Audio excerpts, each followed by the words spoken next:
Alright, so as the title of this video says, I got hit by a car last Thursday, and I'm making this video almost a week later, so it's Wednesday afternoon at the moment. Yeah, I was heading out for a bit of a training ride on a Thursday, and I was just going down like a normal road that I'd go. You head east out of Masterton, and then you head towards all the beaches, and out there I was heading towards Bideford at the time, and I was still in town, probably 500 meters from the local hospital. Yeah, and I'm heading dead straight down this road, and then there's a car on the left of me trying to turn right, and it's obviously that car had seen me, so it had waited, and I was about to come through.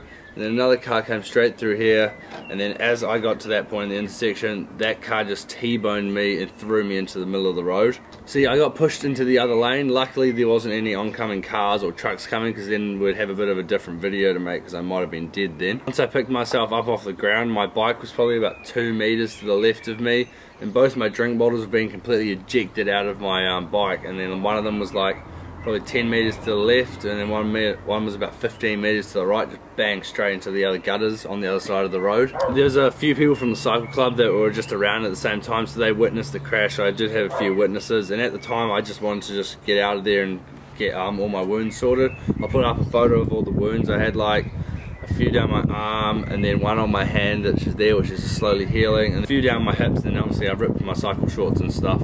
Yeah, we let the guy go, because the guy actually stopped, and he's like, oh sorry, the sun was in my eyes, which is a load of shit, because the sun was actually behind him, so the sun couldn't have possibly been in his eyes. Yeah, we let him go, and then we ended up calling the police probably about half hour later, and what the police officer did say is that if anyone gets hit by a car, although you might not want to like disrupt the police officers and stuff, it is actually still warrantable to talk to them and get them to come to the site. So what I should have done, and as soon as the guy hit me and stayed, I should have called the cops for them to come, instead of having to file a complaint and blah blah blah. And so I've done all that at the moment. Then on some other bad news is obviously I had that brand new Canon Super 6 that I'd built up. So that's completely cracked, because I was riding that on the day. It's got a crack in the forks and a crack in the head tube. The crack in the head tube goes right through, so if you move the forks around you can literally see the crack straight through. I put a few photos up now of the bike, but yeah, it's pretty destroyed, so hopefully I'm working on getting insurance, so that's been a bit of a long process. So hopefully I'll have a new frame-ish by the end of this week. You like it?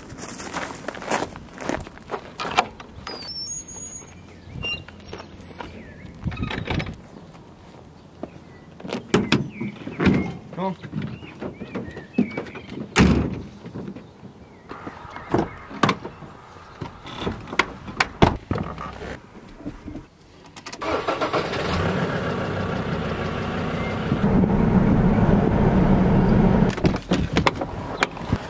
Alright, so to try and explain what happened, I've come to where I got hit by the car, which is literally this little intersection right here. So yeah, I was riding eastbound just like this car is coming straight past down through here. And so this is the main drag out of Masterton all the way through here, and then this is a little side road where the car came through here. I was riding right down here, and there was a car parked here, and he obviously wanted to turn right. He had seen me, so he had stopped. The guy that hit me, he's just come straight down here, probably about 40 kilometers an hour, doesn't look to his right and see that there's a car right here, so he can't see me, so I'm right here.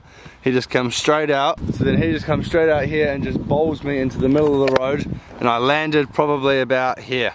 So somehow I've gone all the way from riding in this little bit of a bike lane to all the way over onto the other side of the road, and luckily there was no oncoming traffic.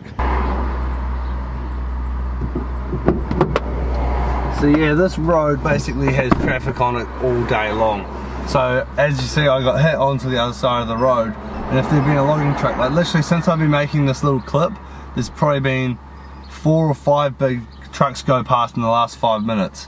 So yeah, it could have ended quite badly for me. Yeah, luckily I haven't broken anything. I do have quite a sore back. I've been going to the chiropractor and I've been to the doctor, and I'm off work for the next week. But yeah, I've got a real sore lower back and a sore hip, obviously, because that's where the impact was. So I just landed bang straight on my side. Luckily I didn't hit my head. We've checked all my helmet's fine, there's no cracks, so I mustn't have hit my head on the ground. So yeah, that's going to be the end of this video. It's just a little update video about where I've been and what happened to me with getting hit by that car and all. So I've got another chiropractor session tonight and another one on Friday, and then the 4th round of the Dynamo is this Sunday, almost in Auckland, so it's like a 6-hour drive away. I'm meant to be racing, I'm still entered.